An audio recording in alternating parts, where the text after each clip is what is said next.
Hello students, good morning all of you. तो जैसा कि हम लोगों ने लास्ट लेक्चर के अंदर एसएस का चैप्टर नंबर 8 उसका पार्ट 1 देखा था। आज उसके पार्ट 2 के अंदर मैं इस चैप्टर का पूरा एक्सप्लेनेशन देने वाला हूं और चैप्टर आज हम लोग कंप्लीट भी करने वाले हैं, तो पूरा वीडियो आप लोग ध्यान से देखिएगा। तो उसके अंदर सबसे पहला मेरा जो टॉपिक आ रहा है वो आ रहा है हाउ इज लोकसभा फॉर्म, यानी जो हाउस ऑफ द पीपल यानी लोकसभा किस तरह से बनती है। तो देखिए आपको उसके लिए आंसर दिया हुआ है। The election for the Lok Sabha and the state legislative assembly Vidhan Sabha are conducted in the same way. Lok Sabha election are held every 5 years। Actually Lok Sabha के इलेक्शन हर 5 साल में आते हैं। Each constituency is represented by one elected member in the parliament। और हर एक उसके अंदर हर एक जितने भी सेक्शन होते हैं हमारे यहाँ पे हर एक के लिए एक मेंबर को सिलेक्ट किया जाता है। The candidate who contest for the seat in a parliament are usually active in a various political party. The elected candidate is known as the member of parliament (MP). यानी ये जो भी parties यानी जो भी मेंबर सिलेक्टेड होते हैं वो अलग अलग पार्टी के अंदर काम करते हैं। जैसे आपको इंडिया के अंदर पता होगा बहुत सारी पार्टियां काम कर रही हैं हमारे यहाँ पे। जैसे कि अगर मैं आपको कॉमनली नाम बोलूँ तो जैसे आपने सुना होगा Bhajpa and Congress and Samajwadi party and आम आदमी पार्टी, ऐसी बहुत सारी पार्टीज हमारे यहाँ पे चल रही है। तो हर एक पार्टी के जो मेंबर्स होते हैं ना उनको लोकसभा के अंदर क्या होता है, एक हक मिलता है यानी एक अधिकार मिला होता है कि वो अपने राइट्स वहाँ पे यूज़ कर सकते हैं। और जो भी मेंबर होता है पार्लियामेंट का उसको हम लोग शॉर्ट में क्या बोलते हैं, एमपी। और आपने शायद सुना होगा MLA, member of legislative assembly, इस तरह से आपने सुना होगा।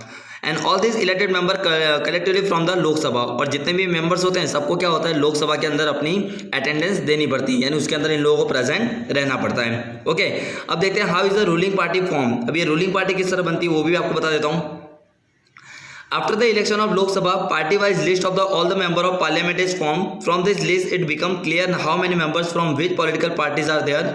If any party wants to form the government, then there should be a majority of elected members from that party. Actually जो रूलिंग पार्टी जैसे कि अभी आपको मालूम होगा कि अभी इंडिया के अंदर कौन सी पार्टी रूलिंग में है, भाजपा। तो कब भाजपा की सरकार आएगी यानी कब हमारे यहाँ पे भाजपा की गवर्नमेंट बनेगी, जब उनके जितने भी मेंबर्स हैं वो सबसे ज़्यादा होंगे। यानी जब इलेक्शन के टाइम पे उनके अगर सबसे ज़्यादा वोटिंग होंगे तो क्या होगा, उन्हीं के पार्टी के मेंबर क्या करेंगे, रूल वहाँ पे करेंगे।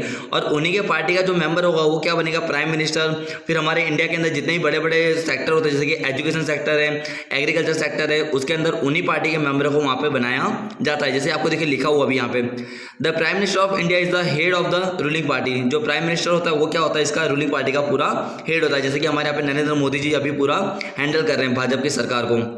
The prime minister select minister from the member of his party. और यही प्राइम मिनिस्टर क्या करता है, हर एक मेंबर को अलग अलग पार्टी में से सिलेक्ट करता है। The minister with the prime minister take all the decision.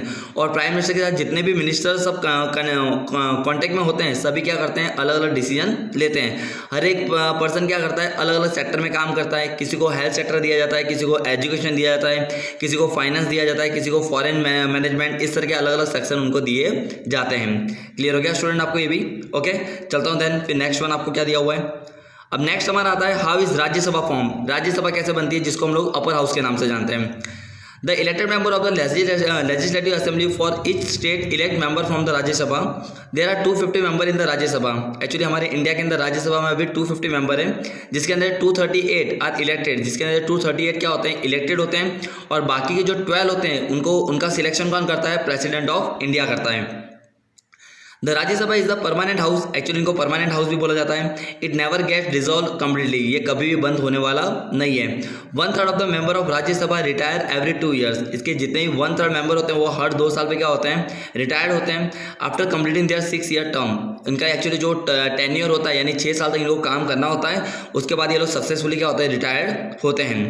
The Rajya Sabha represent the state of our country. The Rajya Sabha also an purpose of bill. Actually Rajya Sabha क्या करता है, हर एक स्टेट को मैनेज करने का काम। किसी भी स्टेट के अंदर कोई भी चीज़ लानी होगी तो वो किसका काम होता है, राज्यसभा का होता है। This house of parliament reviews the bill pass by the Lok Sabha. Actually Rajya Sabha को क्या करना होता है, जो भी ऑर्डर लोकसभा से मिले हुए हैं हर एक ऑर्डर को क्या करना है, उनको यूज़ करना होता है, मैनेज करना होता है। जैसे कि हमारे यहाँ पे आपको मैं जस्ट एग्जांपल दूँ, जैसे जीएसटी। तो जीएसटी का जो बिल है वो पहले कहाँ पास हुआ था, लोकसभा में। लोकसभा में पास होने के बाद सभी स्टेट में उसको अप्लाई करा गया और सभी स्टेट के जितने भी मेंबर होते हैं सबको क्या करना पड़ता है, उसको मानना पड़ता है। फिर ओके, आगे बढ़ता हूँ फिर।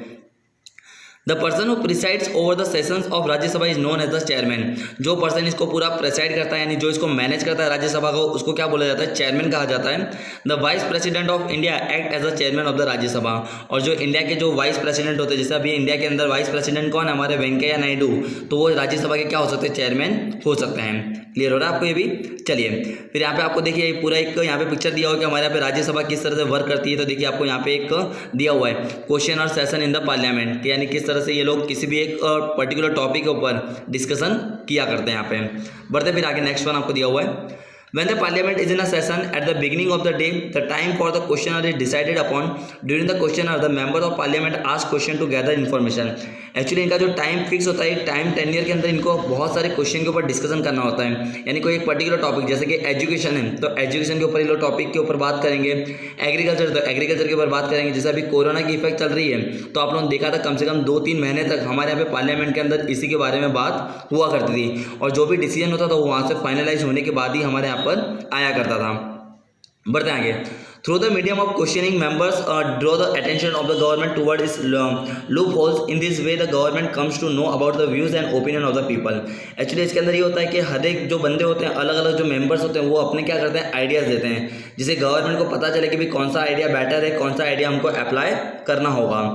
The opposition party plays a major role in the elective administration of a democracy. It highlights the loopholes in the policies. Actually इसके अंदर अपोजिशन पार्टी, जैसे कि अभी भाजपा की गवर्नमेंट अपने यहाँ पे इंडिया में चल रही है, तो जो कांग्रेस की पार्टी वो क्या है? अपोजिशन पार्टी है। वो लोग क्या करते हैं, कभी कितनी बार ऐसा होता है कि वो लोग अपोज भी करते हैं कि कोई चीज़ अगर ऐसी आ जाती है तो वो लोग क्या करते हैं? उसके सामने उसका विरोध करते हैं, उसका क्या करते हैं? अपोज करते हैं कि भाई ये चीज़ हमको अप्लाई नहीं करनी है। जैसे अगर शायद हमारा भाजपा की गवर्नमेंट ने कोई डिसीजन लिया है तो कांग्रेस वाले उसको मना कर सकते हैं। इस तरह की वहाँ पर प्रॉब्लम हुआ करती है। पर इसको जो भी काम होता है, इसको मैनेज करने का काम वो किसका होता है? स्पीकर का। उसके अंदर शायद देखा होगा आपने, राज्यसभा के अंदर आपको और लोकसभा के अंदर स्पीकर दिखाई देते हैं। President is the most important and an integral part of the parliament. A bill that is passed by both the house can become a law by after his signature. ये भी बहुत अच्छी चीज़ है, याद रखिएगा आप लोग। भले राज्यसभा में कोई भी डिसीजन आया हो, लोकसभा में कोई भी डिसीजन आया हो, पार्लियामेंट में कोई भी डिसीजन आया हो, पर वो कब तक फाइनल नहीं होता? जब तक प्रेसिडेंट की उसके ऊपर सिग्नेचर ना हो तब तक। आफ्टर दैट जैसे एक बार सिग्नेचर हो जाती है प्रेसिडेंट की, उसके बाद ही वो बिल का क्या किया जाता है? हमारे यहाँ पे पास किया जाता है, और हर एक स्टेट के अंदर और पूरी कंट्री के अंदर उस बिल को क्या करा जाता है? पास आउट किया जाता है। क्लियर हो गया आपको ये भी? पक्का? चलिए, तो आई होप दैट इस चैप्टर के अंदर से पूरे जितने भी टॉपिक्स थे सब मैंने आपको कवर कर लिए हैं। अब इसके नीचे आपको इसके क्वेश्चन आंसर दिए हुए एक्सरसाइज में। अगर आपको इसके रिगार्डिंग भी कोई भी क्वेश्चन हो तो आप मुझे आपके डाउट्स कमेंट में बोल सकते हैं। So till then bye and take care.